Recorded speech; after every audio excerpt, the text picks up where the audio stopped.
congreso que se va a llamar Narvarte Poniente. Es parte de los círculos de estudio que organiza Conciencia Política Benito Juárez. Con este círculo de estudio inauguramos el 10º aquí en Benito Juárez. Estamos en 10 colonias distintas.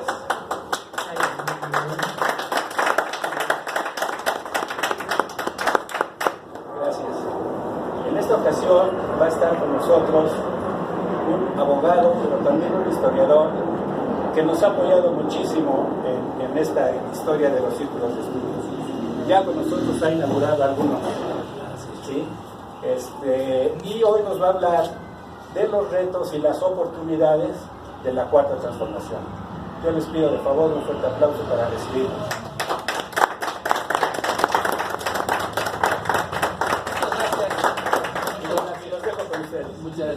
Muchas gracias, compañeros.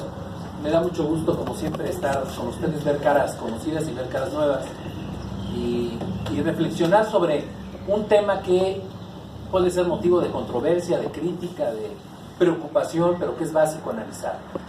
Para hablar de la Cuarta Transformación hay que empezar por hablar de la Tercera Transformación. ¿Qué pasó con la Tercera Transformación? La Revolución Mexicana. Y el tema de la tercera gran transformación de este país fue la democracia y la reivindicación del proyecto social que quedó plasmado en la Constitución. La Revolución Mexicana nace con muchos héroes, con muchos protagonistas, pero con pocos auténticos constructores. ¿A qué me refiero? Cuando hablamos de la Revolución Mexicana hablamos de Madero, de Zapata, de Villa, de Carranza, pero se nos olvida que el referente de la Revolución Mexicana fue el magonismo, el Partido Liberal Mexicano. Una corriente histórica, una corriente liberal, hay que decirlo con mucha claridad, liberal en la vertiente anarquista, que construyó el proyecto de nación liberal, el segundo gran proyecto de nación liberal. El primero es el de Benito Juárez y la generación de la Reforma, que en realidad es el proyecto de nación que hoy estamos tratando de reivindicar, o que deberíamos estar tratando de reivindicar. El plan del Partido Liberal Mexicano de 1906 sienta las bases de una nueva nación. Esa revolución, porque además se convirtió ese partido en un movimiento revolucionario real, intentos de levantamiento que fueron acallados todos de la forma más violenta y sangrienta. El magonismo fue el constructor de una nueva mentalidad del país. Habitualmente se dice que Flores Magón y esa corriente ideológico-política fracasó en la construcción de la Revolución Mexicana. Estuvo al margen de la Revolución Mexicana e incluso estuvo en un momento dado en contra de los actores centrales de la Revolución Mexicana oficial, por llamarle de algún modo. Madero, Carranza. Ricardo Flores Magón fue un detractor del maderismo y del carrancismo, y obviamente de todo lo que derivó de esos dos movimientos políticos sociales. Pero el magonismo, si bien podríamos decir que fue derrotado en el campo de batalla, por cierto que en algunas ocasiones derrotado por los propios revolucionarios, por Madero, si bien fue derrotado en el campo de las armas, fue victorioso en el campo ideológico. El constituyente del 17, los grandes avances, los grandes hitos que significó la Constitución del 17, se construyeron a partir del plan del Partido Liberal Mexicano. El artículo 3, el artículo 27, el artículo 123, el artículo 130, todo lo que nos dio identidad como un proyecto alternativo realmente al porfirismo o al proyecto conservador que llegó a representar el porfirismo. Todos esos elementos los dio el magonismo, y lo que pasa es que el gran debate en el constituyente lo ganó la corriente radical jacobina. Hablo de Mújica, de Jara, de Cravioto, todos ellos formados en las filas del Partido Liberal. Mújica, que es el padre de la Constitución del 17, fue magonista, escribió en esa vertiente y se formó en esa vertiente, y fue el autor en gran medida, y así lo reconocían los propios constituyentes, de esta parte que le dio a la Constitución del 17 un sesgo totalmente diferente a las leyes ortodoxas de aquellos años. La Constitución del 17 es un hito mundial, estamos hablando de febrero del 17, meses antes de la Revolución Rusa, en la vertiente de un socialismo nacional, nativo, de un socialismo formado en nuestra propia experiencia y en nuestras necesidades. No podríamos entender el proyecto de nación de la Revolución Mexicana sin esta corriente ideológica. Entonces el gran triunfo, insisto, del magonismo fue ese, fue el constructor de una nueva cultura de sociedad que fue la que permitió la Revolución Mexicana. Para ejemplificarlo aún más, les diría yo que si revisamos la historia de vida de los principales hombres que protagonizaron las grandes batallas y las grandes acciones en los principios del siglo XX, les hablo yo de Maytorena, de Mújica, decíamos, de Lucio Blanco, pero también les hablaría yo de Plutarco Elías Calles, de Lázaro Cárdenas. Se formaron en las filas de los clubes liberales, se formaron leyendo Regeneración. Todos esos hombres que construyeron en mayor o menor medida el México postrevolucionario se formaron con las ideas de Regeneración y del Partido Liberal Mexicano. Entonces de ahí venimos. Ese es el proyecto social de la Revolución Mexicana, que además, hay que decirlo, fue un triunfo que ese grupo, el grupo que caudillaba Francisco J. Mújica, le arrebató al carrancismo. Desde los primeros días del levantamiento en contra de Victoriano Huerta, cuando en la hacienda de Guadalupe, estamos hablando de marzo de 1913, Carranza pretendía hacer un movimiento político para derrocar al dictador, al usurpador Huerta, y este grupo de jóvenes, que fueron los que signaron el plan de Guadalupe, en la hacienda de Guadalupe, lograron forzar a Venustiano Carranza, primero, a introducir, en cuanto triunfara el movimiento carrancista, el movimiento constitucionalista, reformar ese plan de Guadalupe para introducirle los elementos sociales, y lo segundo fue convocar a un constituyente para hacer una nueva constitución.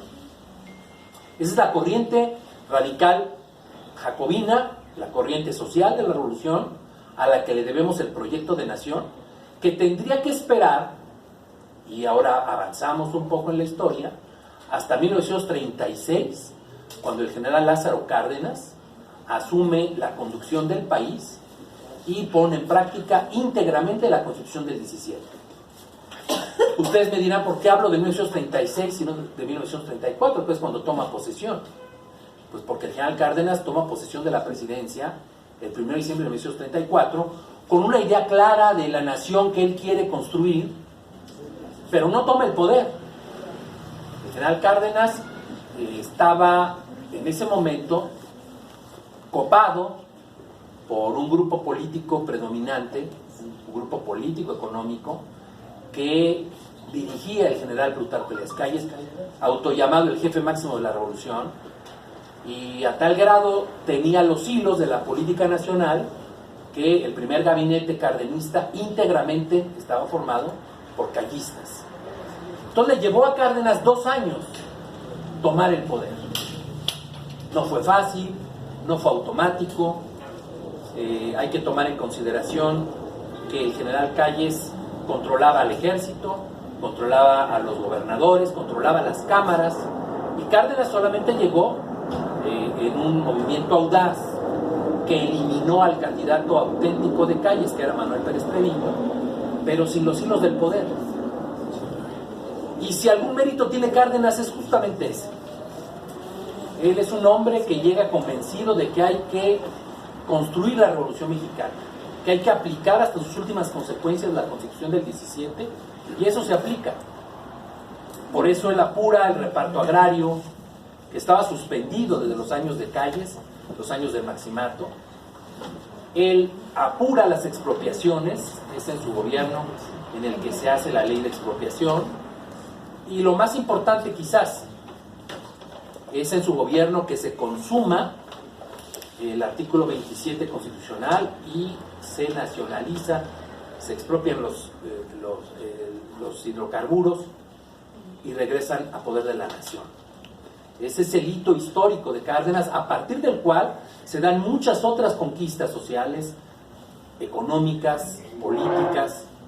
El general Cárdenas visualiza un país en el que las grandes mayorías, que en ese tiempo eran los campesinos, pudieran tener acceso a los beneficios del progreso y del desarrollo de este país.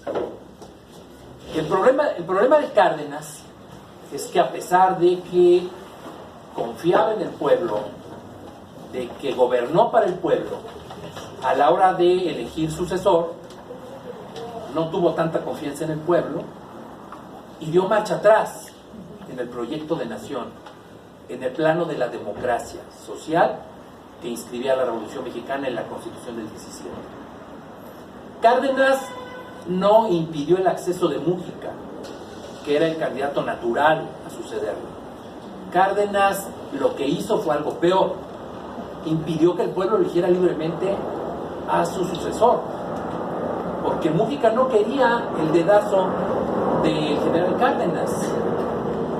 El gran problema de aquellos años de la sucesión de 1940 era que se presentaba como una gran oportunidad histórica para que los avances sociales que se habían tenido y que se empezaban a construir con el cardenismo tuvieran una consolidación en el plano político con la implantación de las prácticas democráticas. Y Cárdenas teme a ese momento, lo impide. Él daba muchos argumentos de por qué no dio ese paso, y la verdad es que ahí empiezan los grandes problemas nacionales que hoy todavía padecemos. Ahí empieza el retroceso de nuestro proyecto de nación. Y esa gran transformación, la tercera gran transformación de este país, empieza a retrogradar y empezamos a padecer gobiernos que, lejos de avanzar en las conquistas sociales y sobre todo en la democracia, la empiezan a sabotear y la empiezan a destruir.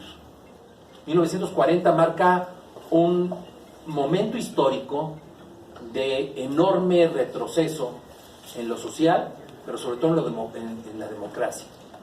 1952, la elección de Adolfo Ruiz Cortines.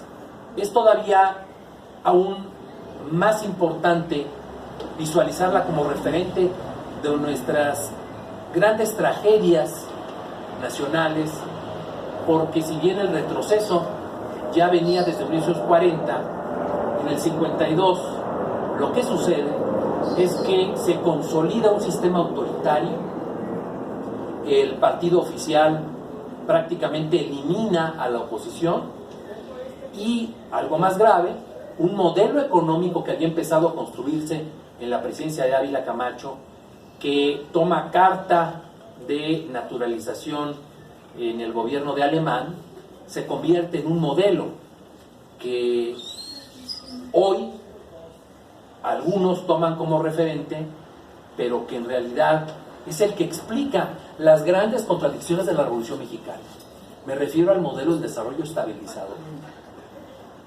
1954 marca el inicio del desarrollo estabilizador con la gran devaluación de mayo de ese año, pero marca también el inicio de un modelo económico en el que se empezó a abandonar el campo, en el que las conquistas obreras empezaron a ser saboteadas, el charrismo sindical empieza a construir todo un andamiaje de sabotaje a las conquistas obreras, los sindicatos blancos, la deformación de la idea de sindicalismo que tenían los primeros revolucionarios se deforma a tal grado que la CTM se convierte en el gran aglutinante de los obreros, con el castigo de la cláusula de exclusión, que todos sabemos que significaba que aquellos que no estaban afiliados a la CTM y por ende al PRI eran despedidos, castigados, etc. El problema del desarrollo estabilizador es que construye un modelo de economía en el que se acelera la dependencia de los Estados Unidos. Es un modelo además de capitalismo acelerado, en el que el endeudamiento empieza a crecer, pero además se cede en terrenos clave para este país. Me refiero al terreno del petróleo y me refiero al campo. El desarrollo estabilizador estalla, truena, hace agua en 1968. Justamente uno de los momentos culminantes de este modelo es el movimiento estudiantil, que fue no un movimiento único o solitario o espontáneo, sino que venía de toda una tradición de lucha de movimientos anteriores. Muchos de los movimientos han sido olvidados, pero ahí estaban siempre haciéndole oposición a este modelo político-económico, y finalmente tienen en el 2 de octubre del 68 quizá su momento más dramático y de impacto, que marca a tal grado el sistema político que a partir del 68 empiezan a tratarse de buscar válvulas de escape para que ese sistema no se autodestruya. El 68 es la condena más clara al desarrollo estabilizador. Pero lo que sucede después del 68 es que los gobiernos de Echeverría y López Portillo no atinan a abandonar ese camino, esa vía, ese proyecto de nación que ya no tenía nada que ver con la Revolución Mexicana, que había hecho en la Revolución Mexicana un discurso, pero a su vez empiezan a hacer aparentes concesiones para hacer la idea de que México seguía viviendo en democracia. La farsa democrática que vivimos de los 50 a los 80, lo que nos marca es el enorme divorcio entre un proyecto de nación que habían visualizado, insisto, los constituyentes, pero que los gobernantes post-cardenismo tuvo a sus mayores detractores y enterradores. Se olvidó la Revolución Mexicana, llegamos al gobierno de Salinas con un discurso tan claramente antirrevolucionario que él planteaba, y así lo dijo textualmente, la reforma de la Revolución Mexicana. Ese es el discurso de Carlos Salinas, que además introduce un elemento adicional que no es novedoso. Insisto, es que la crisis en nuestro país no inicia ni con De la Madrid ni con Carlos Salinas, vienen de mucho más atrás. Lo novedoso es que Salinas profundiza la vía del alemanismo con su gran apuesta al libre comercio, en particular al Tratado de Libre Comercio y a la privatización. Quizá ese sea el detonante de muchas de las contradicciones más serias que este país ha tenido que enfrentar. Pero insisto, no podemos equivocarnos al grado de pretender que los gobiernos anteriores a De la Madrid y Salinas eran buenos gobiernos, o que el proyecto de nación de los años anteriores al salinismo eran los gobiernos que tendríamos que estar nosotros tomando como referente. ¿A qué me refiero concretamente? No hay un sistema político priista bueno y un sistema político priista malo. El sistema político priista, que tiene su origen en la creación del PNR, en su reforma de partido de la Revolución Mexicana con Cárdenas, y que toma sentido en el 46 con el PRI, es un mismo sistema que sabotea la democracia, pero que a la vez facilita la construcción de un modelo económico que en el fondo en los 40, 50 y en los 80, 90 buscaba lo mismo: favorecer a una élite, construir un monopolio con unos cuantos y, lo más grave, saquear a la nación en beneficio de esos cuantos privilegiados. Ese modelo económico, insisto, no se creó en los 80s, sino que viene de mucho atrás. Y este es un tema importante, porque la cuarta transformación no puede ser una restauración del desarrollo estabilizador. Sería un grave error planteárnoslo así. Ese es un discurso de los priistas, digamos, avanzados.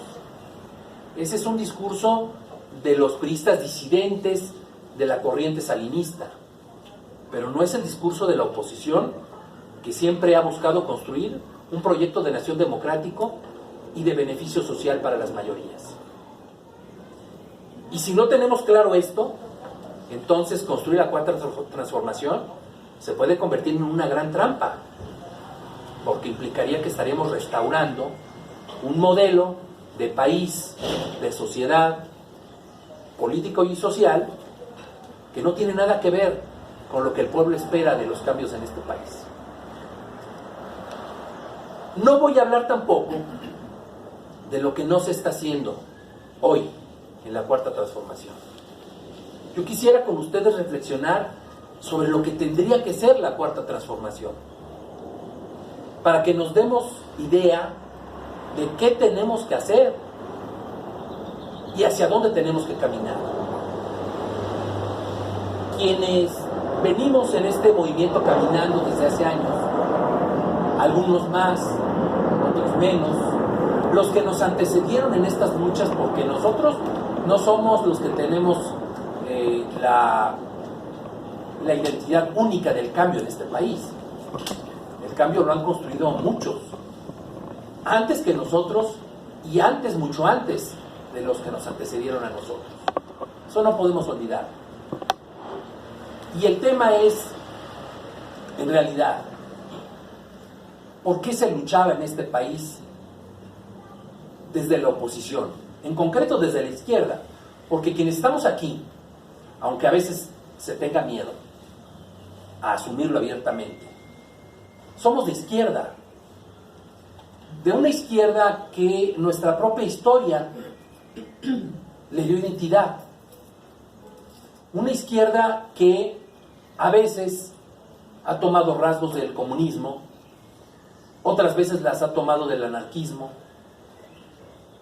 la mayoría de las veces la ha tomado del liberalismo en su sentido real, en su sentido histórico. Juárez y Flores Magón son quizás los dos referentes más acabados de ese liberalismo. Mújica. De ahí venimos. Somos un pueblo partido en dos, que esa es otra realidad.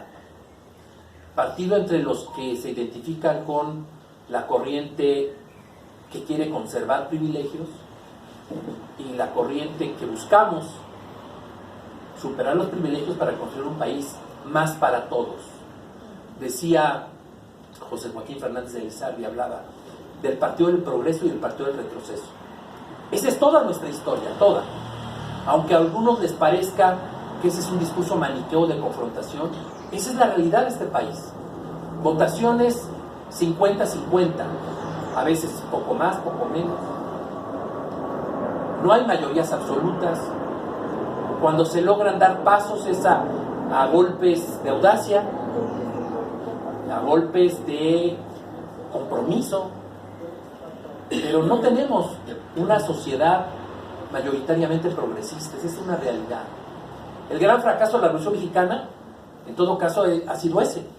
No construyó una sociedad mayoritariamente progresista. Y tenemos que lidiar con esa realidad. Y al lidiar con esa realidad, entonces tendríamos que estar trabajando para imponer los cambios, no para consensuarlos. ¿A qué me refiero? Imaginémonos a Benito Juárez sometiendo a consulta popular la reforma. ¿Ustedes creen que lo hubieran podido implantar?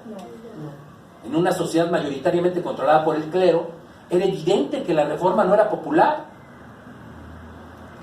Así se hacen los cambios. Así se puede construir un nuevo país. Y todo lo que se ha avanzado ha sido así. No por la vía de la negociación y de la conciliación. El discurso conciliador en este país siempre ha sido la antesala del retroceso. Madero dio el gran paso de encabezar la Revolución Mexicana, o de iniciar lo que sería la Revolución Mexicana. Pero Madero no quería una revolución. Madero quería transformaciones políticas.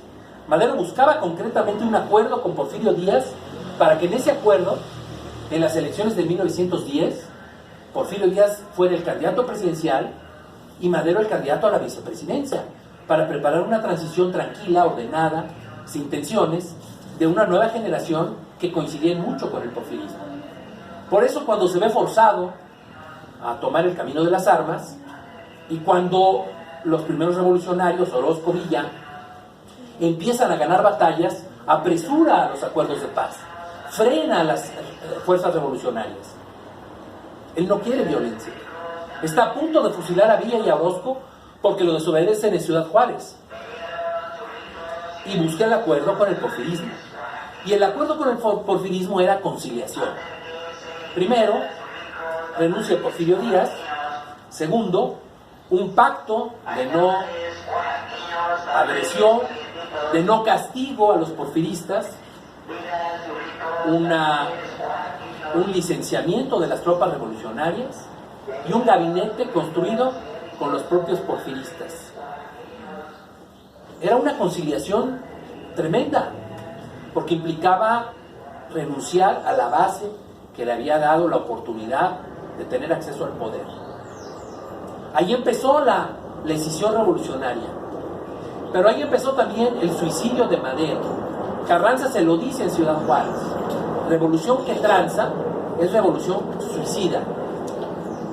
Y Madero lo que hace con los tratados de Ciudad Juárez entre los enviados de Porfirio Díaz y sus enviados Gustavo Amadero, Francisco Carvajal, es preparar su propio suicidio. Y eso es lo que pasa.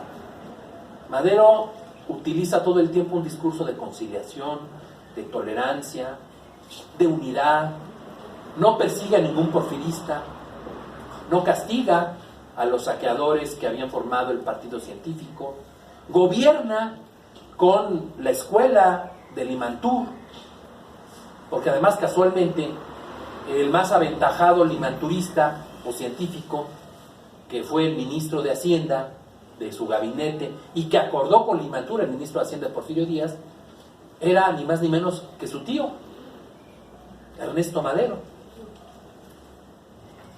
Y así construye su gabinete y así construye su gobierno.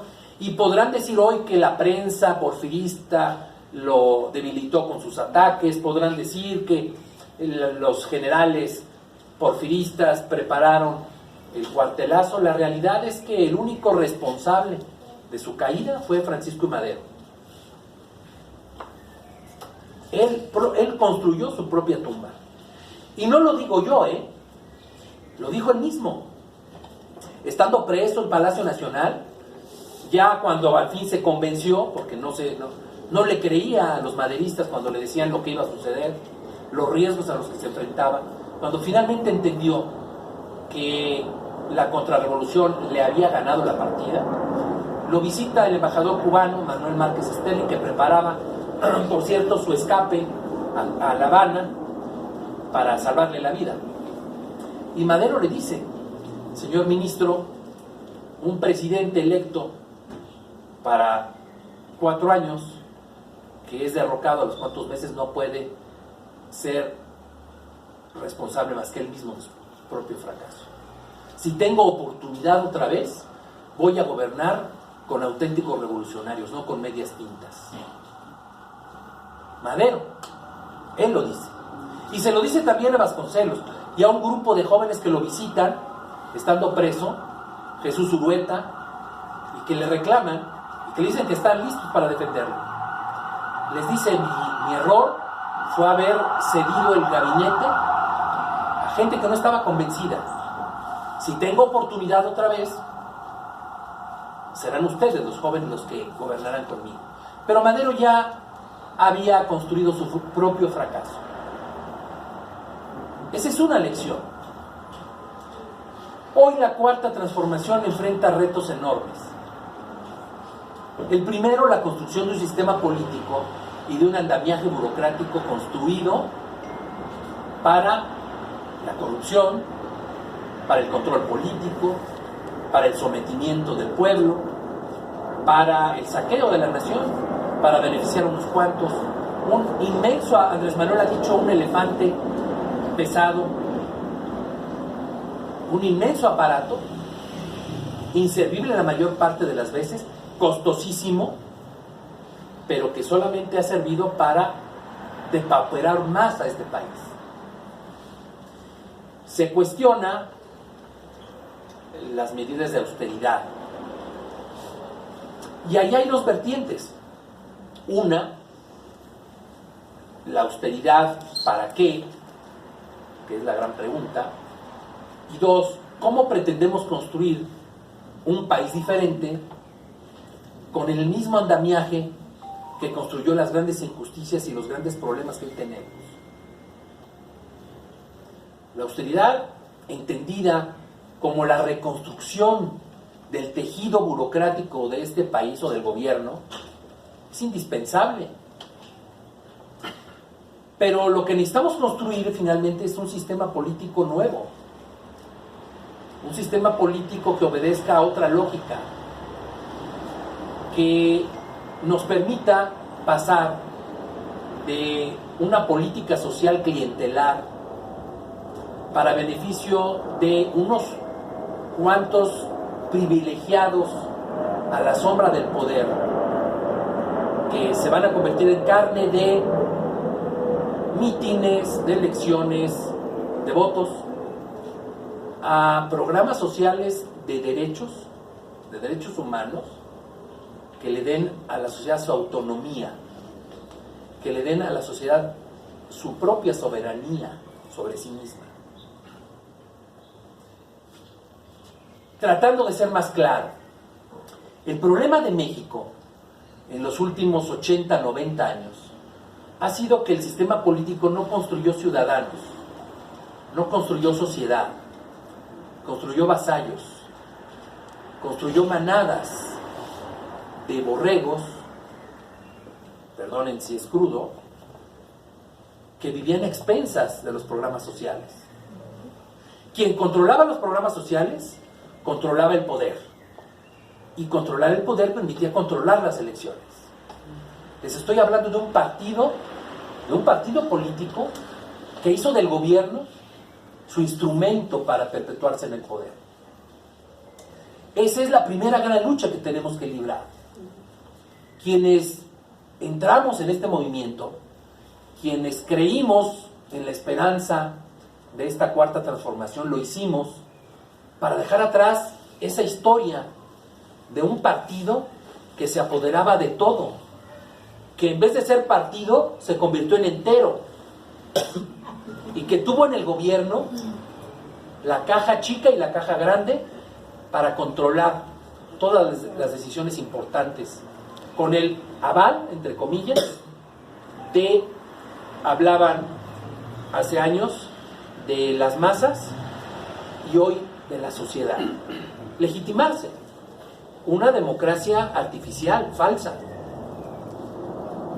La gran tragedia de este país se pueden ejemplificar en dos figuras: un presidente todopoderoso cuya voz es incuestionable, y un partido político dueño de la voluntad de la mayoría de este país.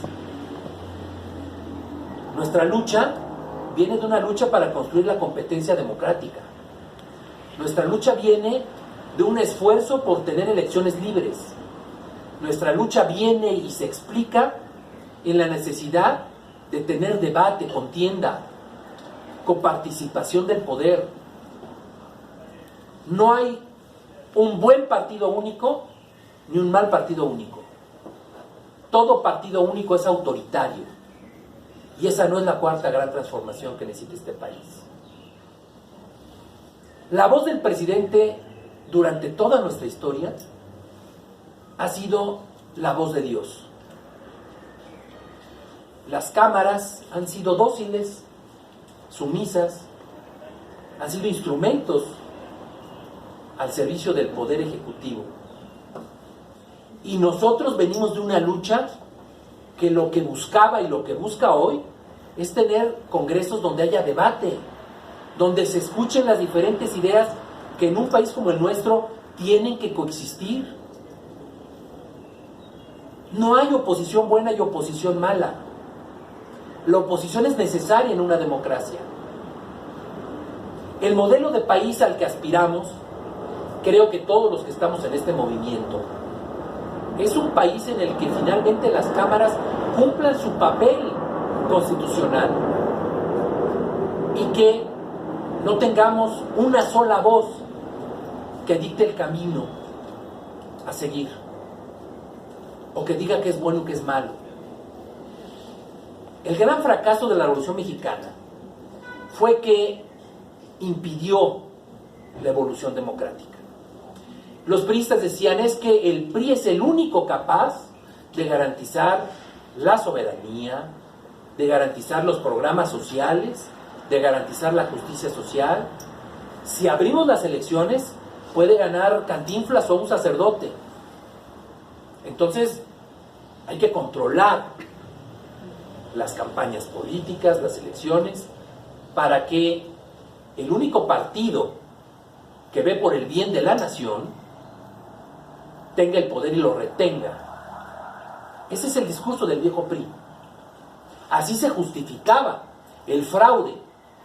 Ese es el fraude patriótico del que se hablaba hace 30 años, hace 50 años. Ese modelo de país en el que la sociedad era convidado de piedra de las grandes decisiones, es el país que tenemos que destruir para construir otro en el que quien tenga la voz cantante no sean los gobernantes, sino la sociedad, los ciudadanos. Esa es la transformación de fondo que tenemos que construir. Y es una transformación cultural,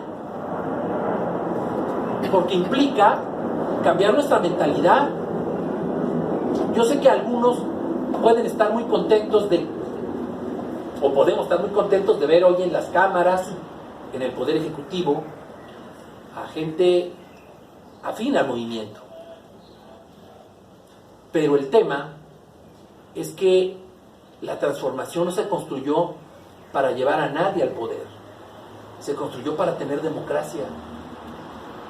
Y la democracia implica compartir las decisiones con todos.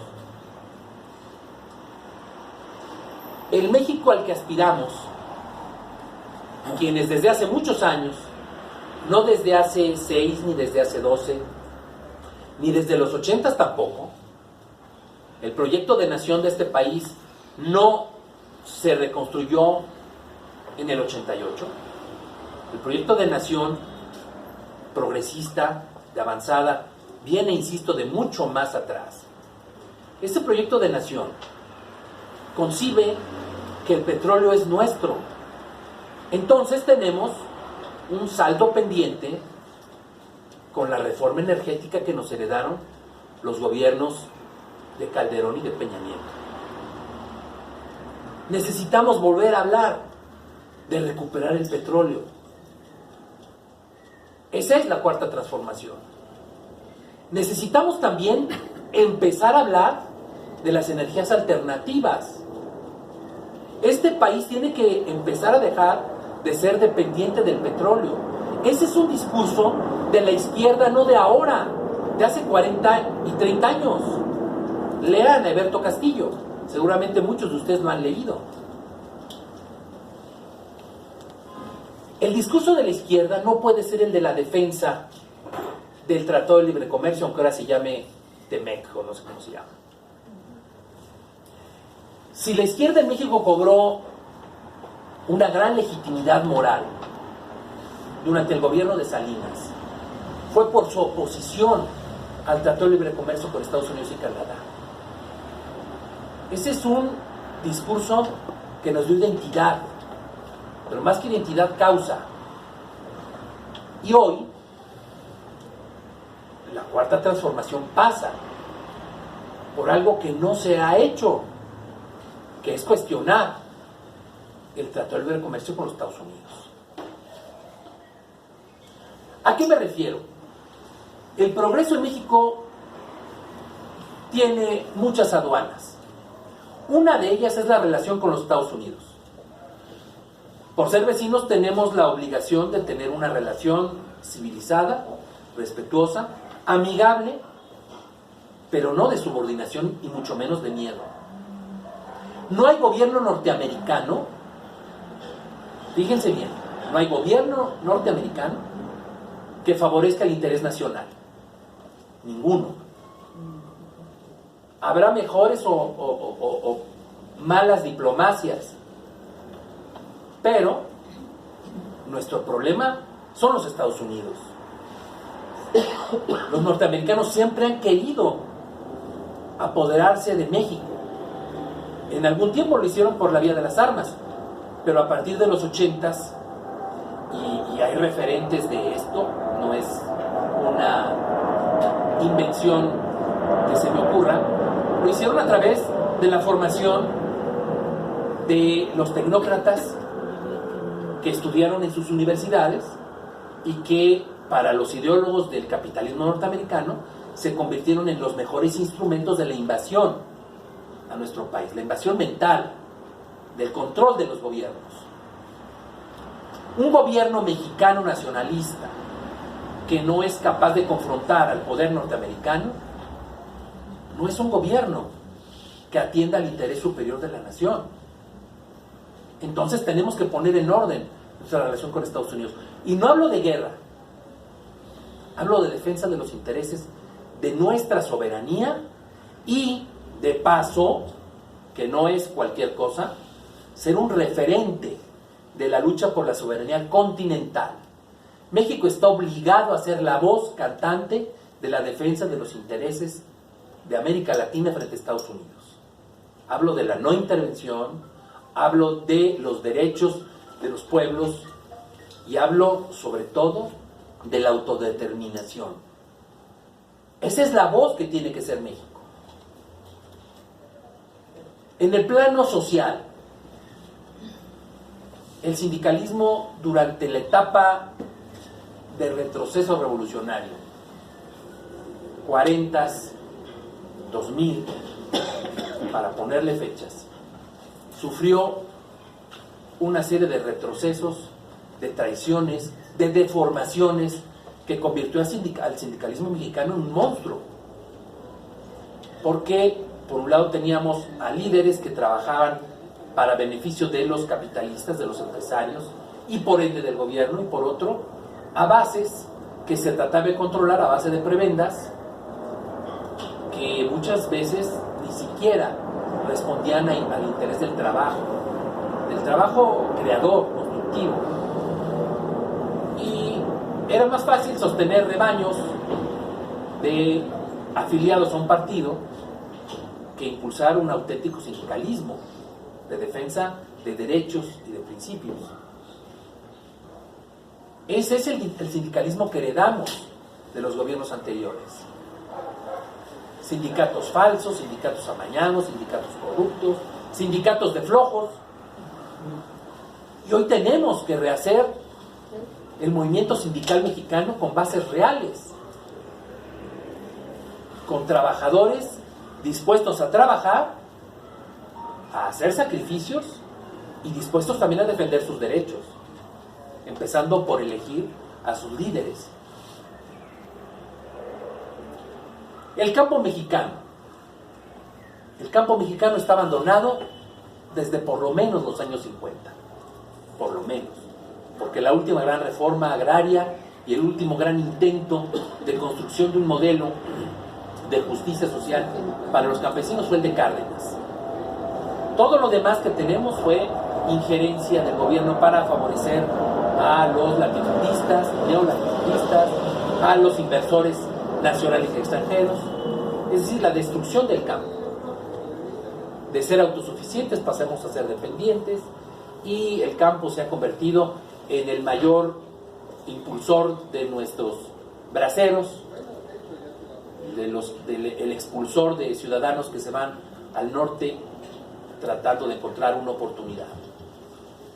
El problema de nuestros connacionales en Estados Unidos, que es un problema grave, es un problema del fracaso del modelo económico en el campo. Y necesitamos abordarlo con urgencia y rescatarlo para volver a ser autosuficientes. Debería de ser una meta de seguridad nacional. Y el tema central quizás, el modelo educativo. Les decía hace rato que el gran fracaso de la Revolución Mexicana fue el educativo. Primero, porque se abandonó la formación de ciudadanos, porque para todo gobierno autoritario es necesario tener vasallos y estorban a los ciudadanos. La educación se hizo con una idea de ocultamiento de la historia. Venimos de una tradición de ocultamiento de nuestra historia, porque la historia es peligrosa, es subversiva. Y lo que tenemos son una historia deformada para beneficio de un partido. A tal grado han llegado la deformación de la construcción de nuestra historia, que de un gobierno revolucionario, entre comillas, el de Ruiz Cortines, viene la iniciativa de la creación del Instituto de la Revolución Mexicana, que hoy se llama Instituto de las Revoluciones Mexicanas. La mayor aberración. La historia la escribe el pueblo, no la escribe la burocracia intelectual del gobierno. Y muchos ejemplos más les podría poner. Y es importante este tema porque este país adolece de un problema muy serio, y es el de la pérdida de memoria histórica. Un pueblo sin memoria es un pueblo, y ya se ha dicho muchas veces, condenado a repetir sus errores. Pero más que eso, es un pueblo sin identidad. Es un pueblo sin conciencia. Y a eso tendía esta labor de desmemoria de nuestra educación. Hoy la educación histórica que recibimos proviene de novelas o de pasquines donde las figuras históricas son vistas como personajes chuscos, en el que más importante es saber si tenían amantes o si tenían hijos fuera del matrimonio, o si era, la frivolización de nuestra historia, y no el análisis estricto y riguroso que requerirá la construcción de un modelo como el que aspiramos en la Cuarta Transformación. Esa es una asignatura pendiente, y grave, seria, porque no conocemos la historia. Incluso hoy se habla de la historia convencional, y vuelven a hablarnos de Madero, vuelven a hablarnos de Zapata, y vuelven a hablarnos de Villa. Pero yo les pregunto, ¿este país se quedó sin héroes después de 1920, 1930? Hay una parte de la historia que no se nos enseña en las escuelas, que está borrada, que incluso se oculta. Entre 1929 y póngale el año 2000, movimientos de oposición al sistema, héroes que se confrontaron a un sistema autoritario en el que era o la sumisión absoluta o la cárcel, decía Gutiérrez Barrios, o el panteón. ¿Quién habla de los movimientos de oposición al PNR, al PRM mismo o al PRI? Esa parte de la historia nadie la quiere estudiar o no le interesa estudiar. Y está ahí. Está ahí en parte porque el Archivo General de la Nación hace tiempo que está abierto. No se ha abierto totalmente el Archivo General de la Nación. Si seguimos esperando que se abra. Lo que hay actualmente es lo que cualquier historiador podíamos ir a estudiar hace 10 años, 5 años, como yo mismo lo hice. Pero los archivos, los que han permanecido ocultos, esos no se han abierto. Y es necesario conocer esa parte de nuestra historia. Las primeras desapariciones forzadas en este país, el vasconcelismo, Topilejo, marzo de 1930, ciudadanos opositores al PNR que habían pertenecido al equipo de campaña de José Vasconcelos fueron secuestrados, llevados a Topilejo, se les formó cuadro, se les hizo a ellos cavar sus propias tumbas, se les fusiló y se les enterró ahí.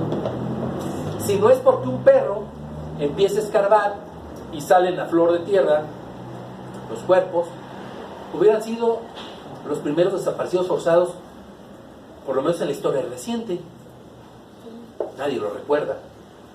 Como no recordamos cuál era el programa de Vasconcelos.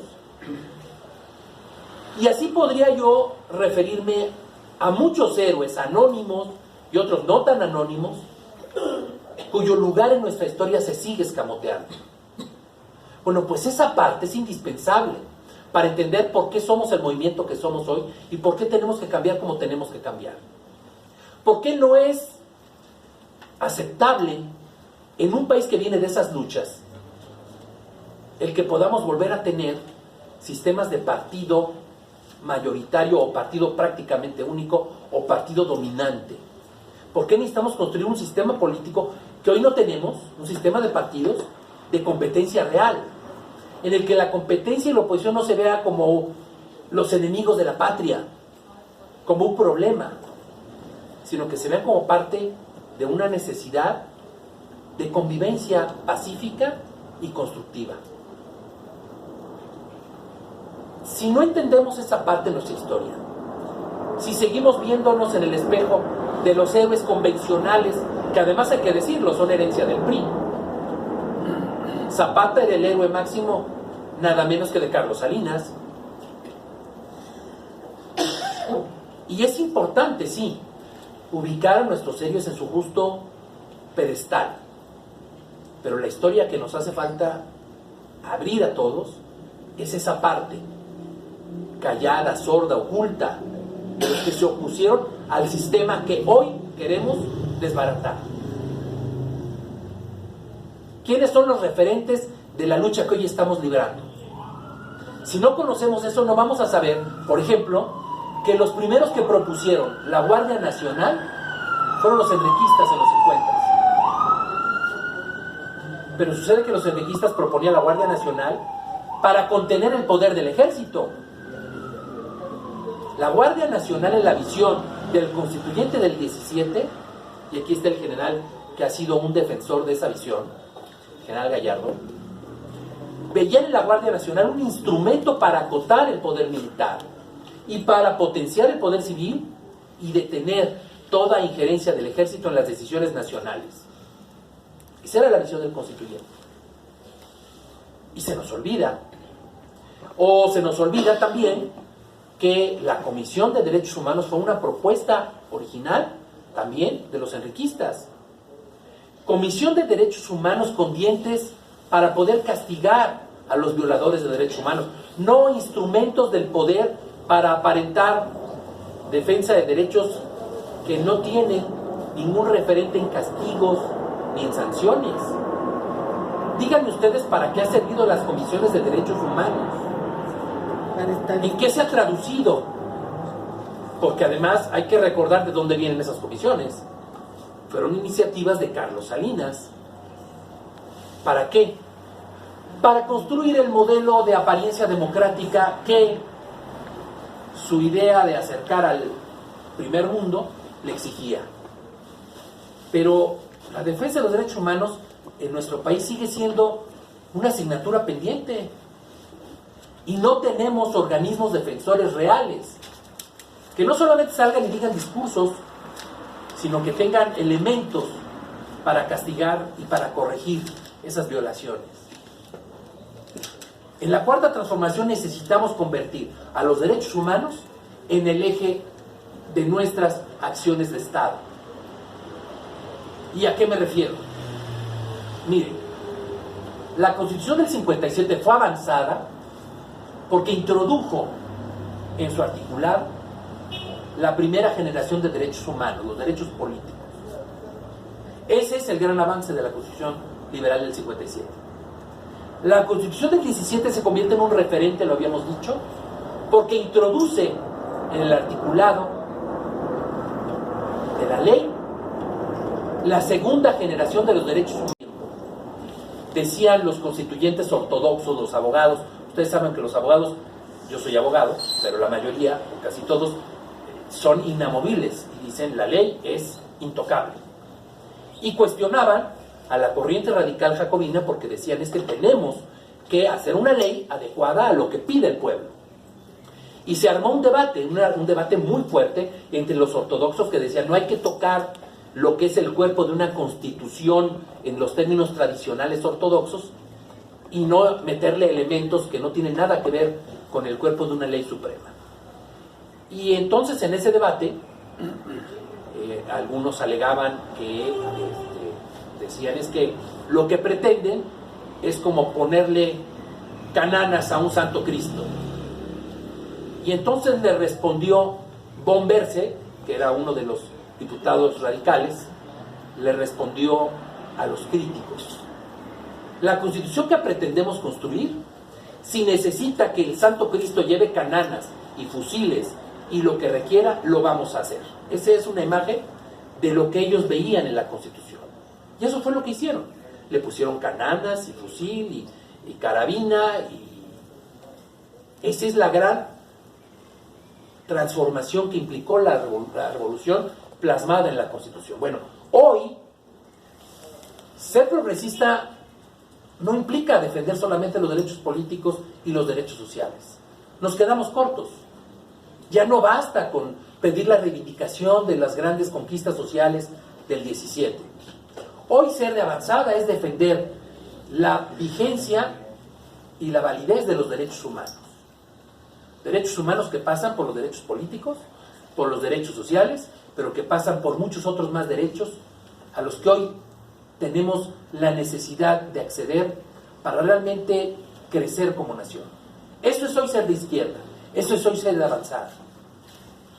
Y esa es una asignatura de la que tampoco se habla, porque no pretenderemos que González Plasencia sea la encarnación de la defensa de los derechos humanos en este país, o incluso en esta ciudad, la Comisión de Derechos Humanos, con sus enormes lagunas y omisiones, que nos garantice la defensa de los derechos humanos. Bueno, pues ese es un tema central de la Cuarta Transformación. Y finalmente, para dar paso quizá a un debate o a preguntas que podamos compartir, y finalmente lo más importante de todo, este país está viviendo un cataclismo desde la elección de julio.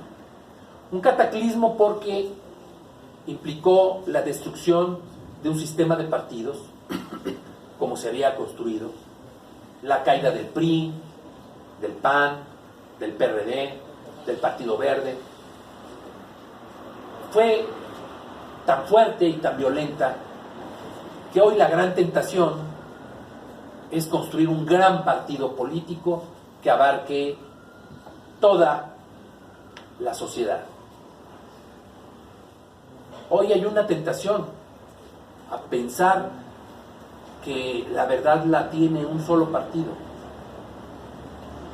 Y creo que el gran reto que tenemos nosotros, que somos parte de esta construcción, es empezar a construir una sociedad demandante, crítica y autocrítica, no complaciente.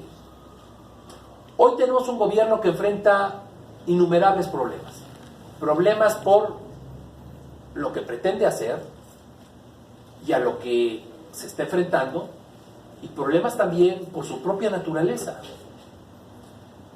Un gobierno en el que hay enormes contradicciones, porque en su seno coexisten quienes quieren cambios y quienes se opusieron a los cambios durante años. Pero la respuesta a esa gran contradicción no está en el propio gobierno, está en nosotros, en los ciudadanos. Lo peor que podríamos hacer hoy los ciudadanos es no demandar, no exigir que este país cambie al ritmo de lo que la sociedad necesita que cambie. La construcción de la esperanza en este país en los últimos años nos llevó un buen tiempo y un gran esfuerzo, y ustedes lo saben porque lo vivimos. Construir Morena no fue fácil, era tocar puertas que se cerraban, era recibir ofensas, recibir groserías, era enfrentarnos a oídos sordos.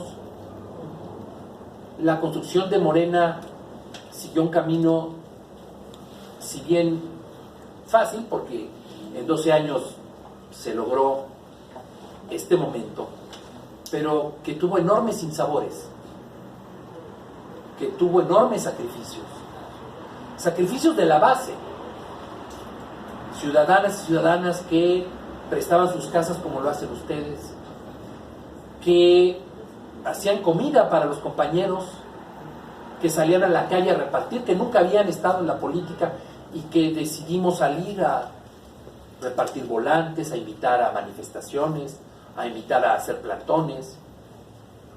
Esa es la fuerza de Morena. La verdadera razón del triunfo de Morena en este país, entre otras muchas, reside en que se construyó una conciencia de lucha, que hoy más que nunca en el gobierno implica no tener los brazos abajo, mucho menos cruzados, sino que implica que entendamos que la labor del gobierno, si queremos una gran transformación, si queremos la cuarta transformación, no pueden ya ser monopolio de unos cuantos. Que la democracia a la que aspiramos es la democracia de la competencia y del debate, de la diferencia de opiniones. Que no nos espante lo que nos dicen los adversarios. ¿Qué esperamos de quienes han sido nuestros adversarios históricos, por lo menos en los últimos 12 años? Que nos den la razón. Buscamos una sociedad de unanimidad en donde todos pensemos igual.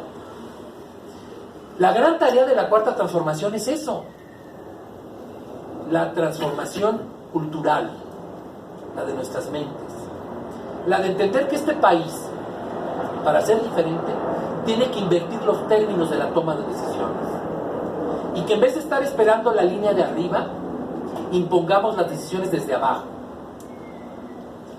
Este país va a cambiar cuando las decisiones de Estado sean tomadas a partir de lo que se decida en la base, en la sociedad.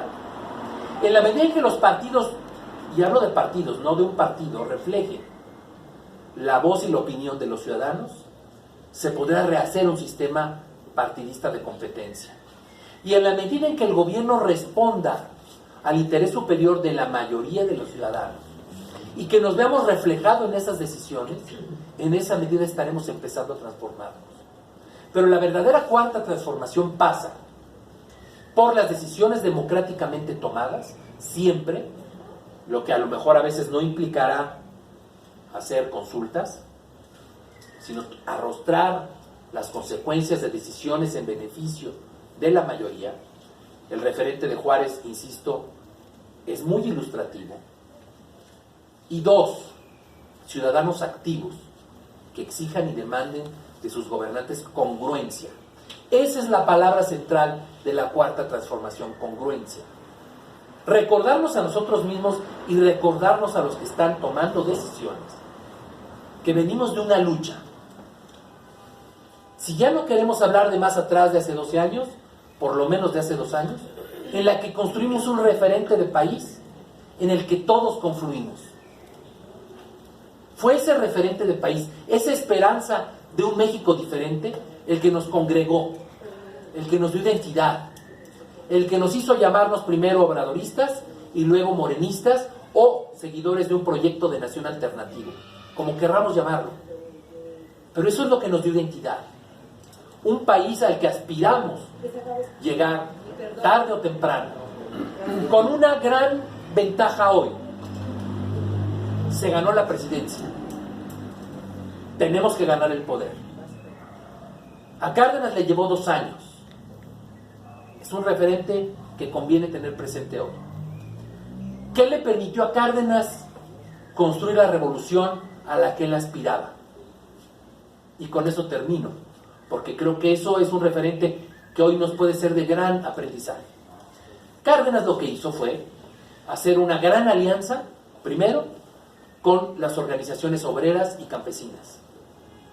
Empezó a tejer una alianza que, a diferencia de la callista, no se basaba en los grandes políticos, en los grandes gobernadores, en los jefes de zona, en los grandes líderes de las cámaras, sino que se acercó a las masas y empezó a construir un tejido con los dirigentes campesinos y los dirigentes obreros que le permitiera ir construyendo una base social de apoyo.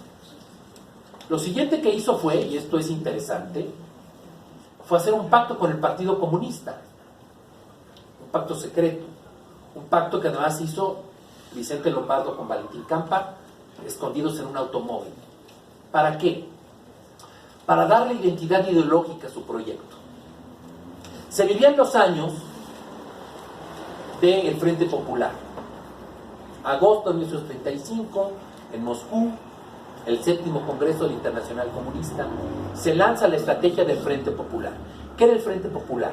Era la propuesta del Partido Comunista Soviético de convertir los partidos democráticos capitalistas, de los países capitalistas, instrumentos y punta de lanza de las revoluciones sociales en cada país. Instrumentos de avanzada, no necesariamente comunistas, pero que sí impulsaran una revolución. Y ese discurso y ese proyecto le venía muy bien a Lázaro Cárdenas, el Frente Popular. Y lo trajeron a México. Y Lázaro Cárdenas lo que empezó a planear fue convertir el PNR en el Frente Popular Mexicano. Lo siguiente que hizo Cárdenas fue devastar el poder político de Plutarco Elías Calles. Empezó a quitar a los líderes de las cámaras que eran leales a Calles y a poner en su lugar a los líderes que obedecían a su ideología y a su pensamiento y a su proyecto. Quitó gobernadores que eran adictos al callismo y cambió a los jefes de zona militar que servían a los intereses del general Calles. Todo eso le llevó 2 años. Y el momento culminante se dio con motivo de que el general Cárdenas, en medio de esta alianza popular, obviamente provocaba una enorme efervescencia porque había un choque con los intereses del sistema político que había implantado Calles. Y entonces empezaron a darse huelgas, manifestaciones, una serie de movimientos sociales que pusieron al país en crisis. Había manifestaciones a diario, no nada más en la Ciudad de México, en todo el país. En esos momentos de gran tensión, el general Calles salió a declarar y le pidió al general Cárdenas que pusiera orden en el país, que no era posible mantener la economía de México con ese nivel de confrontación social al que atribuía responsabilidad a los obreros que estaban provocando estos conflictos y estas manifestaciones. Orden le pide Calles a Cárdenas y que vuelva a regresar a los obreros, a sus fábricas y que dejen de protestar. La respuesta de Cárdenas es una enorme manifestación popular de apoyo de los obreros y los campesinos, en los que Cárdenas les dice: yo voy a estar de su lado y a partir de este momento cuentan con el presidente, con un aliado. Ahí se da el rompimiento entre Calles y Cárdenas. El enorme apoyo popular que recibe el entonces presidente solamente de manera formal se convierte en un poder real, y el siguiente paso que da Cárdenas es expulsar del país a Calles. No lo fusila, no lo encarcela, lo manda al exilio, cambia a todo su gabinete por personajes que respondían a su proyecto de nación, y a partir de ahí inicia la verdadera revolución mexicana. Ahí está un camino, ahí está una lección. Yo creo que sí se puede cambiar este país sin violencia. Yo creo que sí se puede cambiar este país radicalmente, y yo creo que la esperanza que tenemos de que haya realmente una cuarta transformación es válida, pero depende de nosotros. Y yo espero que esta plática se convierta en un motivo para que asumamos cada uno la responsabilidad de haber sido constructores, modestamente, del triunfo electoral del año pasado, para que construyamos entre todos la cuarta transformación que espera desde hace muchos años este país. Muchas gracias.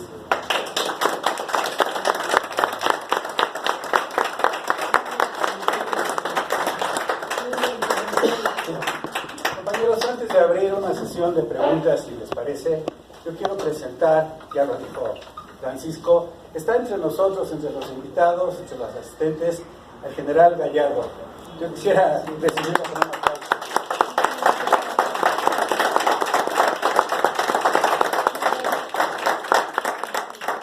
Seguramente lo vamos a comprometer para que en otra ocasión esté aquí con nosotros exponiéndonos algún tema. Yo sé que lo acepta. Bien, ¿les parece bien 5 preguntas? Bien, compañero. En anteriores ocasiones ha manifestado que históricamente el gobierno mexicano siempre está dominado por los militares, ¿no? Esto fue hace un par de años en Alberto Zamora Coyoacán. Una pregunta es esta: si en la actualidad continúa el ejército mexicano, o el ejército, pues con las riendas de la nación, que aún a pesar de estar López Obrador y siendo el jefe de la fuerza militar. Y otra pregunta es, ¿cuál cree que sean los propósitos reales o de fondo y los efectos que va a tener el corredor transísmico y el Tren Maya? Ok, a ver, sobre el tema del poder militar, creo que es el gran tema de la historia de México. Nos llevó una buena parte de nuestra historia a liberarnos del poder militar. La verdad es que el ejército ha sido el factor central de poder en este país desde que somos independientes. La arbitrariedad del ejército ha sido una constante. Su injerencia en las decisiones políticas llegó a tal grado que tuvimos durante buena parte de nuestra historia gobernantes militares. Y sí creo que el poder militar ha sido una gran amenaza en este país desde siempre. Tan es así que en el Constituyente del 17, ese fue uno de los grandes temas: cómo acotar el poder militar y cómo detener la herencia del militarismo que nos venía del siglo XIX. La sucesión presidencial, el libro de Madero, le dedica todo un capítulo al militarismo como uno de los grandes problemas nacionales. Benito Juárez instituyó la Guardia Nacional, ya existía, pero vaya, le dio ese sentido, como un freno al ejército en su noción de ejército conservador, de ejército pretoriano. Y esa misma visión de pasar de una visión de ejército pretoriano fue la que animó la reforma militar de Calles y de Amaro en los años 20. Entonces venimos de una historia enorme de lucha contra los militares y del poder militar. Y esa lucha la vivimos y la reprodujimos en el sexenio pasado. Para sostenerse, los gobiernos antidemocráticos del PRI requerían de otorgarle enorme apoyo al ejército y junto con ese apoyo una gran impunidad. Tenemos una historia de violaciones de derechos humanos por parte del ejército que es enorme, que no se reduce a los 43 de Ayotzinapa, La Playa, etcétera, sino que viene de mucho más atrás. El ejército, les hablaba yo de la parte de la historia olvidada, entre el 29 y el 68, era un instrumento de represión directa de los presidentes de la República para detener a la oposición. Las manifestaciones políticas de la oposición eran reprimidas por soldados, por el ejército.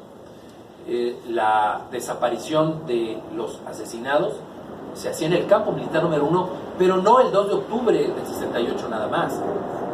La historia de las desapariciones de cuerpos viene desde el año 52 y era el ejército el que lo hacía en el campo militar. Entonces, desconocer que venimos de un gran abuso del poder militar y de una necesidad de fortalecimiento del poder civil es entrar a una línea de riesgo muy grande. Y yo creo, por eso hablaba hace rato de la Guardia Nacional, que esa fue la noción que le dio sentido cuando le introdujeron los constituyentes a la Constitución, era la de contener esa fuerza enorme del ejército con un poder similar, pero absolutamente civil, sin tener nada que ver ni con militares en el mando, ni con instrucción militar. Era el ejército armado de los ciudadanos. Lo que vivimos hoy me parece que es arriesgado. Yo pienso que la reforma que se hizo a la Constitución puede ser muy riesgosa si no hay una estrategia real de retiro absoluto tanto de los militares como de la noción militar de la seguridad que impera totalmente, porque puede habernos arrebatado una conquista que si a lo mejor ahora no se podía haber hecho realidad, en un futuro sí pudo haberse hecho. Sobre los proyectos del gobierno, creo que hay una noción equivocada desde mi punto de vista de que se resuelven, insisto, con consultas. Ciertamente hay obligaciones internacionales de derechos humanos, pero el tema aquí es qué modelo queremos implantar económico y de desarrollo, y vuelvo a la palabra que decía hace rato, que sea congruente con lo que buscábamos. Y cuando los proyectos generan confrontaciones, es normal, dependiendo de los intereses que se confrontan, pero cuando esos intereses se confrontan son los mismos que en su momento fortalecieron el proyecto de nación que defendíamos, no sé si me explique, pero vaya, que generan división entre el propio movimiento, me parece que son de mucho cuidado. Y yo creo que los proyectos como el Tren Maya y todas esas posibilidades de desarrollo que se plantean han generado una división en el movimiento social, que creo que debe de ser resuelta escuchando a la gente, y que no se refiere solamente a esos proyectos, porque me parecería que no son proyectos aislados, sino son parte de un modelo que, vuelvo otra vez a decir, tendríamos que ver en función de la congruencia con la que se está planteando y lo que era lo que motivó nuestra gran lucha y lo que hoy podría permitirnos vernos en el espejo de lo que está pasando. ¿Qué trato de decir? Y conste que trato de ser cuidadoso porque quiero ser constructivo, ¿ok? Podría abundar más, pero la verdad es que mi intención en estas pláticas es generar un ánimo de construcción, y hay signos de alarma muy serios, hay signos de alarma de cuestiones que no tendrían por qué estar sobre la mesa, pero que tendrían que resolverse de la única manera en que se resuelven, y es democráticamente, pero insisto, no con consultas. La democracia no se construye a modo, y yo creo que algo que nos puede pasar, y que es la tragedia de todo gobierno popular que quiere hacer cambios o proyectos o decisiones de gobierno, es que apelan a la unanimidad y castigan la crítica. Y yo en ese caso, y no abundaría más, diría, necesitamos que el gobierno siga cerca del pueblo, lo escuche y que no se aleje como algunos funcionarios pueden llevarnos. Hasta ahí lo dejaría. ¿Alguien más? Allá adentro, sí, Pilar. Aquí la señora. Mi pregunta a lo mejor es ingenua, pero con respecto a los militares. Aquí hay un militar, Sí, aquí hay un pero un militar diferente. ¿Qué admiramos? Diferente, civilista. Pero también Lázaro Cárdenas era militar y Claro. fue nuevo presidente. Claro. ¿Y por qué el miedo? A ver, a lo mejor quisiera agregar otra cosa, Sí. ¿no? Creo además que los militares, bajo el régimen anterior o anteriores, su comportamiento equivocado, digamos, pero ha sido porque han sido bajo un gobierno dictador, ¿no? Yo creo que no es tanto el porque sean militares, sino porque están bajo un dictador. Si podemos decirle dictadores a los gobiernos anteriores. Entonces, por eso yo todavía tengo esa duda, que por qué si el militar le tenemos que tener miedo a que venga... Ya no le tiene miedo a los militares, porque hace 6 años todos le teníamos miedo a los militares, Pero no por los y salíamos militares. a protestar por el ejército. Pero yo le tengo miedo también a los corruptos, Ah, claro. No. o sea, y no son militares. A ver, le voy a Bueno, contestar. yo le pregunto. Sale, le voy a dar mi respuesta. Mire, ¿por qué tenerle miedo a los militares? Bueno, es que el miedo al ejército no es gratuito. No es nada más porque se nos ocurre. Y me refiero otra vez, nuestra lucha los últimos 6 años, 12 años, fue contra el poder militar. O sea, no se nos puede olvidar.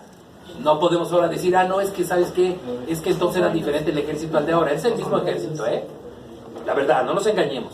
Que a lo mejor las autoridades civiles que les daban órdenes son diferentes, puede ser, fíjese, podamos estar de acuerdo, pero el tema no es de personas, es de ley. Y que hoy tengamos un presidente que seguramente va a utilizar el ejército bien, eso creo, no nos garantiza que en 6 años otro presidente lo utilice igual de bien. Entonces me parece que no podemos entrar en las personas, los juicios sobre las instituciones. ¿Por qué le tenemos miedo al ejército?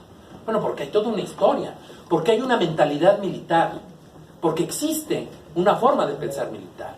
y porque el poder militar en cualquier parte del mundo, no nada más en México, pero en México además tenemos una historia peculiar, en cualquier parte del mundo tiene que ser acotado. ¿Por qué? Porque donde prevalece el poder militar, el poder civil siempre está desbaratado, anulado o acotado. Es un elemento indispensable de tomar en cuenta en función de los derechos humanos, señora. Entonces, si tomamos como referente al general Cárdenas, de militar, yo le diría, bueno, es que el general Cárdenas no era un militar de academia, era un general que se formó en las luchas populares, en el campo de batalla. Pero le diría un dato adicional. Fíjese usted, siendo militar, resulta que fue el general Cárdenas el que acotó el poder del ejército. Él redujo el poder militar del ejército. A él se debe la iniciativa de que el PRM quitara el sector militar del ejército y que le quitara poderes de injerencia en las decisiones políticas. Fue un militar. Y el general Calles, antes que él, militar también, pero no de academia, militar formado en el campo de batalla, que es una gran diferencia. O sea, los hombres que hicieron la revolución, los hombres de armas, no se formaron en el colegio militar ni en la academia, se formaron en la lucha, defendiendo las banderas populares, con ejércitos formados por gente como nosotros. El general Calles, le decía, fue el autor de la primera gran reforma militar en 1924. Y esa reforma militar la hizo con un general también, formado en la batalla, el general Joaquín Amaro. Y ellos redujeron el poder militar a tal grado que allí inició la baja del presupuesto militar dentro del presupuesto del gobierno general. Era una constante, y es una constante además de referente internacional, reducir el gasto militar y reducir los efectivos del ejército, no aumentarlos. Aumentarlos es un referente de debilidad de la sociedad.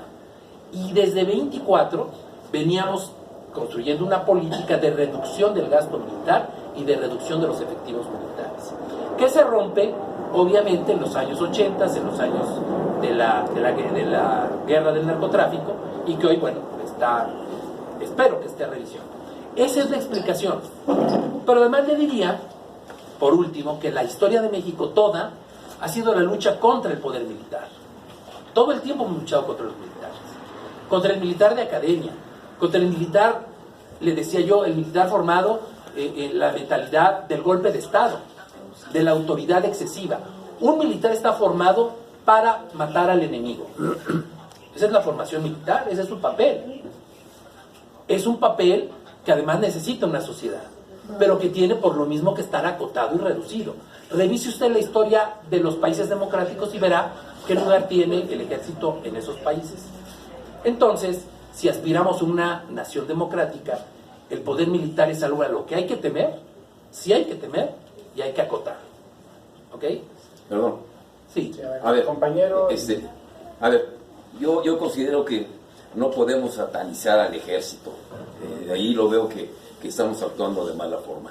Yo me crié entre militares. Yo también. Familiares. Mi familia es militares. militar. Y lo único que obtuve de ellos y que les agradezco fue siempre que tuve orden. Me enseñaron lo que es el orden y la disciplina, ¿sí? Y me formaron como un buen ciudadano, sobre todo amando a mi país. Entonces yo no puedo satanizar a los militares. Ahora, si están realmente con la actitud de que el ejército no sirve, entonces ¿para qué tenemos un ejército? Mejor no tenerlo y nos ahorramos una gran cantidad de dinero y creo que yo creo que no es la forma, ¿no? El ejército hace falta en nuestro país y si lo regulamos a ciertas cosas que nos parecen, pues podemos lograr una buena fusión entre la sociedad y el ejército. Entonces, coincido. Y yo también soy de familia militar, así es que claro. Estamos de acuerdo. ¿Sale? Ok. bueno. ¿Quién más? Yo sí también le tengo miedo a un golpe de Estado si se unen el poder económico con las élites del ejército. Ese sería mi temor. Venimos de una historia así, esperemos que hoy no tengamos esa tradición. Compañero.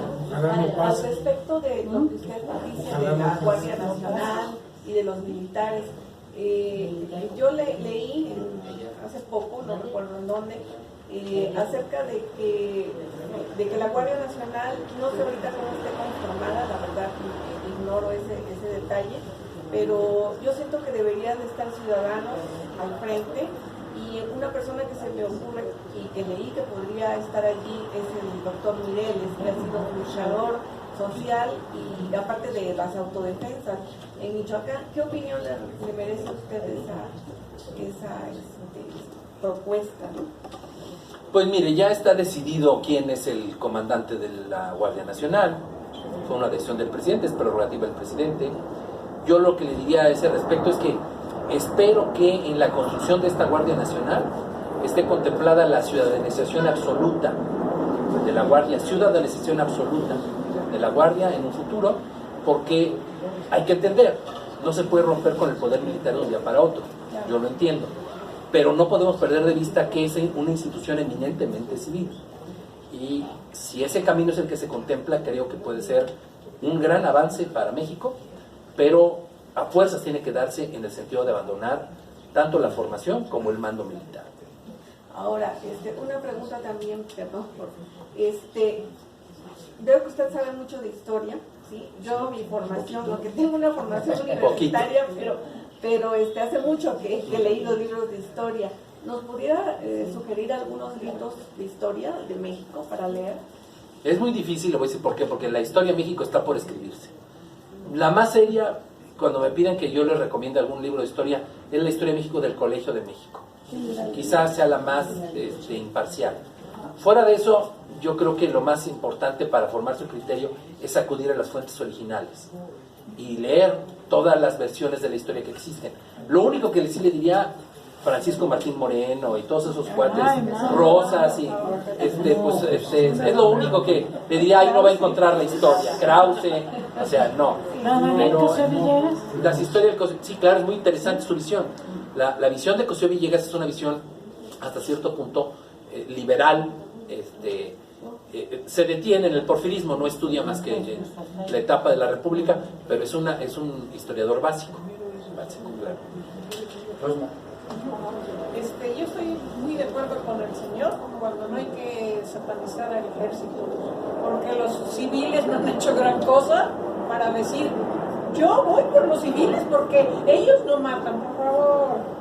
No somos chiquitos y hemos visto que el poder civil es tan corrupto como los militares o peor, porque son los que mandan. Entonces, pero no es debate eso, señora. No. Estamos de acuerdo todos en eso. Sí, pero digo, le hablo de cifras y de realidades. Correcto decir, no, si va a ser civil el mando, ya nos salvamos. No es cierto. Pues son las reglas de los derechos humanos, nada más. A nivel internacional, lo de aquí. Son simplemente referentes. Pero acuérdese usted que la mayoría no siempre tiene la razón.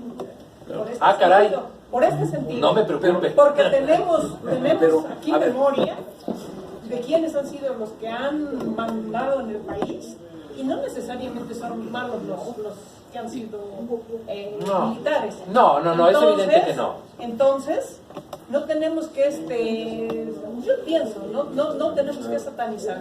Y nos hace falta un poder de momento, claro, que militar, sea ordenado. Sí, este país necesita orden y disciplina. Orden y progreso. Mano dura. Mano dura. Sí, el ejército que debe ser porque por más buena intención que yo tenga, voy al frente. Es que hablamos dos cosas diferentes. Me voy a enfrentar. Me gusta este debate porque le diría una cosa. Orden y progreso era el lema del porfirismo. Es el primer paso. Pero han sido tiempos diferentes. Luchamos por democracia. Ha cambiado, el país ha cambiado. Y más nos vale mantener no podemos hablar del pasado, estamos viviendo el presente ahora. Bueno, no hagamos un diálogo, no había tenido la oportunidad. El licenciado lo acaba de decir, los generales que estuvieron al mando del país se formaron en la batalla, defendían luchas sociales, eso no se nos debe de olvidar. Claro. Ahora, los del ejército actualmente, ellos no están formados en la lucha social. Muchos ahí de está ellos un general, miren, ahí está, les pueden platicar. Muchos de ellos están formados en la escuela de la Marina en Estados Unidos. Entonces son centros en donde se enseña tortura. Eso no lo debemos de olvidar. Sí, claro, por supuesto. Está bien, es Bien, divertido. miren, ¿qué les parece lo siguiente? Cuando ayudan en las inundaciones, cuando hacen labores realmente sociales. El plan de N3, El claro. DN3, el famoso plan Claro, DN3. lo conozco muy No bien. podemos olvidar eso nada más. Pero no hablemos de eso. No, No hablemos pero de es eso. que entra dentro de No, toda no, ese es esta el tema. plática. Creo que no es el tema. No es el tema. No es el tema. No nos No, sí es el equivoquemos. tema. No es el tema. No. Porque, A ver. perdóname, es que estás hablando mal de los militares y no podemos hablar mal de los militares. No. Porque este país nos necesita No, también. hablo mal del militarismo y es necesario ser categórico. Le voy a decir algo. Sí. Nuestra lucha histórica en el movimiento Sí. hace 3 años, 6 años fue contra el militarismo. No podemos olvidar eso. Punto. Es lo único que yo digo. Pero Hasta ahí. estamos hablando de años, vamos a hablar de lo contemporáneo. Ahorita el país necesita un ejército consolidado. Necesita. A ver, Tu servidor, Alejandro Salas, he creído siempre haber tenido una visión muy clara de la diferencia entre la actuación de un grupo armado civil, aunque tuvieran extracción militar, al de un grupo que es completamente militarizado y está a las órdenes de sus jefes. Quisiera poner un ejemplo y busco rápidamente en mi memoria y no lo encuentro. Voy a tener que usar un ejemplo hipotético. Si en una situación similar a la que ocurrió en Huitzilac, cuando entre militares decidieron detener a Serrano y a los acompañantes, de esto puedo hablar horas. Sé que ahí con el señor Serrano en Cuernavaca ya se habían unido más de 150 personas de diferente extracción. No mandaron a detenerlo, parece ser que a un grupo militarizado completamente bajo las órdenes de sus jefes, e iban a obedecer esas órdenes a pesar de todo, contra todo, La disciplina. con la mayor conciencia de cumplir, aunque fuera brutal. Así es. Ese es el- No hubiera sido lo mismo si hubieran mandado a 120 agentes de aquel momento de las comisiones de seguridad. Los agentes de las comisiones de seguridad hubieran actuado con mayor civilidad. Claro, es un ejemplo. Es en términos Estoy hipotéticos. revolviendo lo hipotético con lo real. Así es. Pero ahora voy a quiero poner otro ejemplo. Mi padre condujo la primera investigación que se hizo sobre el robo de petróleo a petróleos mexicanos en 1938 y 39. La condujo con éxito. Una vez que él y su grupo de agentes del servicio secreto pudieron localizar a quienes robaban el combustible y cómo, detuvieron a quien tuvieron que detener. Guadalupe, te molestamos si nos permites. Gracias. Sigue. O sea, ese grupo de agentes civiles detuvieron a quienes tuvieron que detener. Pero para detener al grupo fuerte fue necesario que, identificándose con los jefes militares de la sección, que ya lo habían hecho desde antes, pidieran el auxilio del brazo fuerte militar. Entonces ya el militar entró con toda su fuerza y me duele decirlo, con toda su brutalidad. Y sí dispusieron de esa gente que tomaron como si hubieran sido traidores a la patria.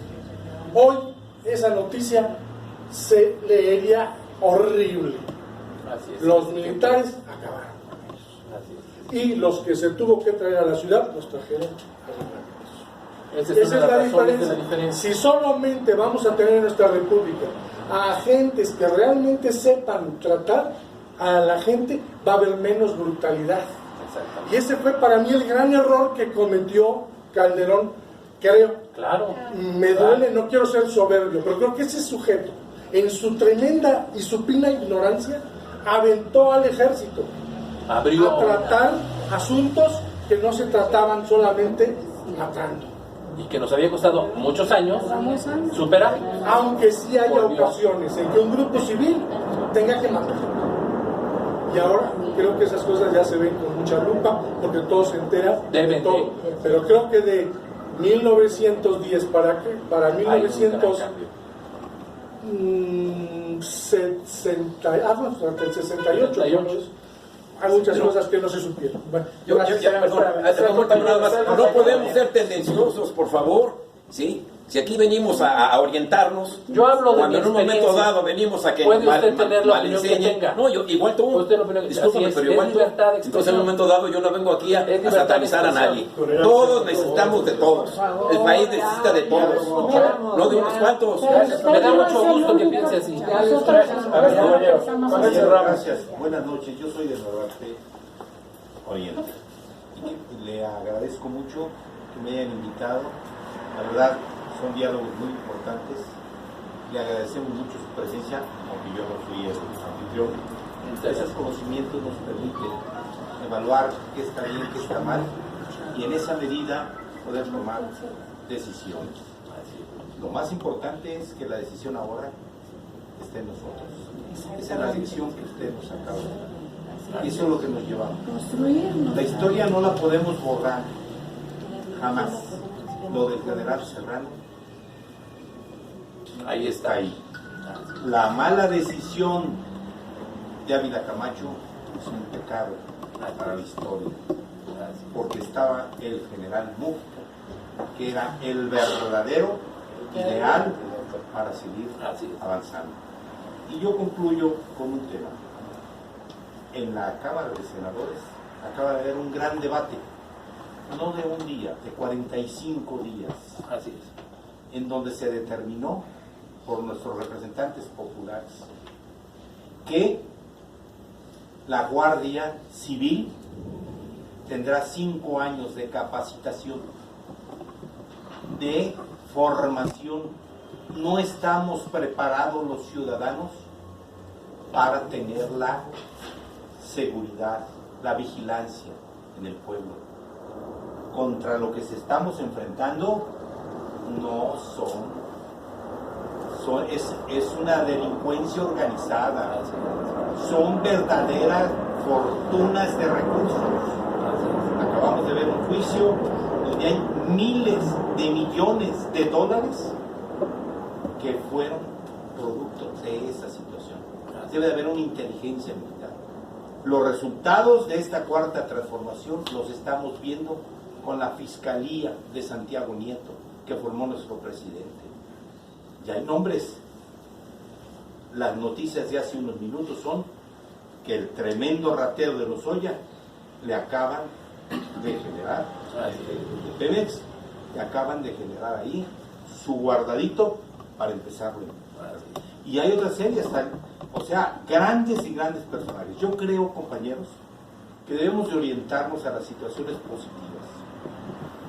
El ejército ha sido pilar en este país, con sus buenas y sus malas. Yo tuve la oportunidad de ser un diplomado para el plan DN3 de hace muchos años, y la verdad es un orgullo servir al país en compañía de las Fuerzas Armadas, agarrando la pala, el pico, cuando hay inundaciones, cuando hay temblores, esa es una parte. No, es una parte que habría que ver. Y hay que leer las leyes reglamentarias. Ahí están acotando totalmente lo que usted menciona, pero esto no es de la noche a la mañana, no es la estupidez de Calderón. Aquí son 5 años en los que habrá una formación, habrá una evaluación, habrá ver los elementos buenos. En el ejército hay muy buenos elementos. La Marina es un ejemplo de que todo aquel que quiere un grado no es por caridad. Van al exterior, los capacitan y les dan un grado. O sea, hay cosas positivas, no hay que sistematizar el asunto. Sus conceptos son buenos, nos deja aquí la tarea de que ahora nosotros decidiremos. Y está en nosotros, en nuestros hijos, en nuestros nietos, porque la juventud apremia ahora, de cómo transmitirles este mensaje. Así es. No desorientando. No podemos dar un paso en este país sin la historia del mundo. Así es. Es como la construcción de una casa. Sin tema. cimientos no hay casa. Compañera, cerramos. Es algo muy breve porque, bueno, habiendo aquí mi general Gallardo y demás que manejan el tema del militarismo, por ejemplo, yo no quiero dejar de mencionar lo que es también la historia del militarismo en América Latina, que es una materia en ciencias políticas de los años 70 que yo llevé. Entonces, el asunto es que yo quiero mencionar esto, ¿por qué? Porque López Obrador lo ha tomado como un discurso muy importante el hecho de que a Salvador Allende fue acribillado por su propio ejército, volvemos a lo mismo, como haber dejado en el gabinete un ejército traidor, un ejército no al borde o con su proyecto de nación.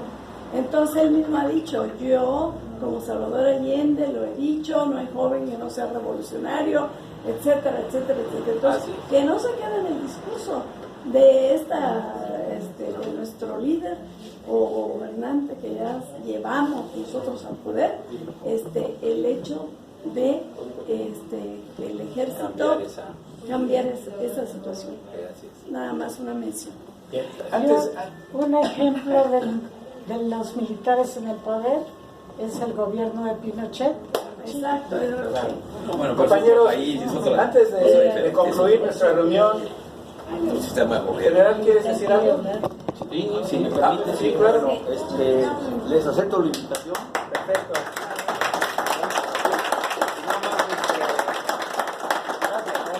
No quiero repasar lo que dijo el licenciado Francisco.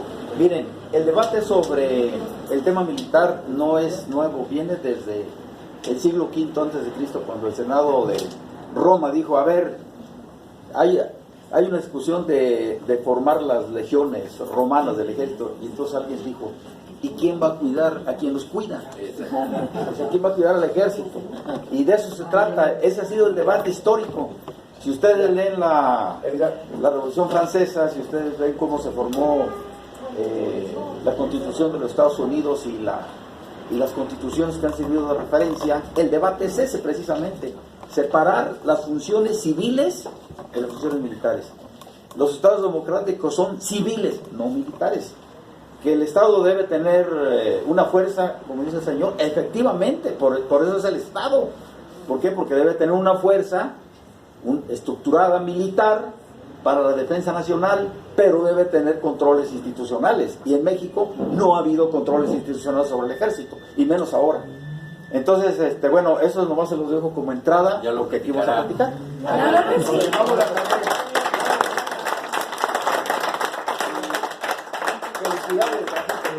Para concluir, compañeros, esta reunión, La señora quiere hablar.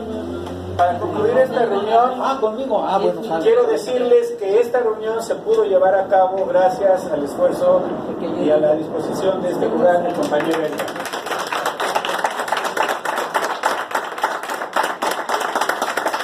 Y ahora, si ustedes me acompañan, vamos a despedir al licenciado Francisco Estrada con un fuerte aplauso.